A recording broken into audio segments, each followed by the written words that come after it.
Dami nagtatanong sa akin kung paano daw mag-asinta. Pero itong ituturo ko, ito yung asinta ko. Hindi ko alam kung paano yung asinta ng iba. Pero ito yung asinta ko para sa akin. Pakita ko sa inyo.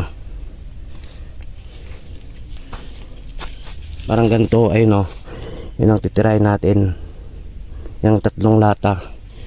Yan yung papraktisan natin. Ganito lang yun. Dapat ganito. Yan. Ganito dapat yung pag depende, pwede mong ibaba, depende sa'yo. Tapos ito dapat to diretso. Di pwedeng pa ganon, di pwedeng pa ganon. Dapat diretso siya. Tapos kung asinta ka dito, ito, dito. Depende kung saan dyan yung kwan mo. Kunyari ako ganito. Yan. Yan, ganyan. Ganyan. Tapos itong goma, depende kung saan nyo ito kan. Pwedeng dito, dito, dito.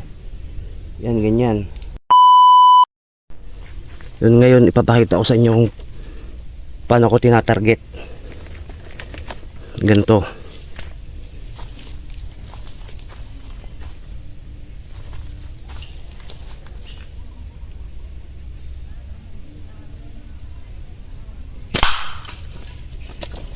Yan lang. Depende kung paano yung sight nyo. Basta ako ganyan lang ako tumarget.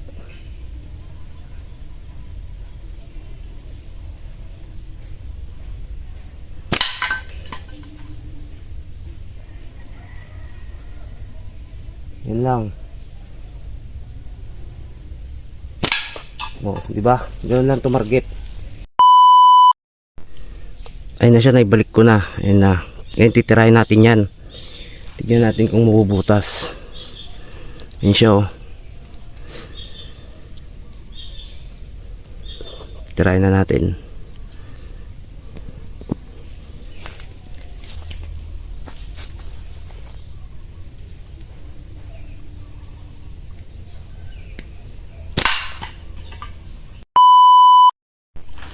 Ito yung mga tinira natin. Kaya pag maglalaro yung mga anak nyo ng ganito, dapat bantayin nyo. Kasi tignan nyo, bumubutas talaga siya.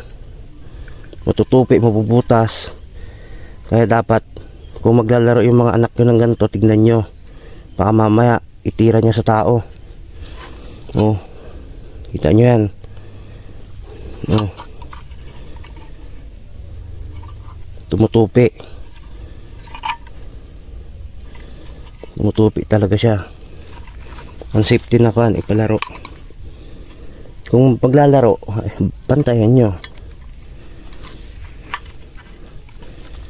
Baka isang araw itong slingshot meron na ring permit kasi kita nyo naman. Talagang delikado.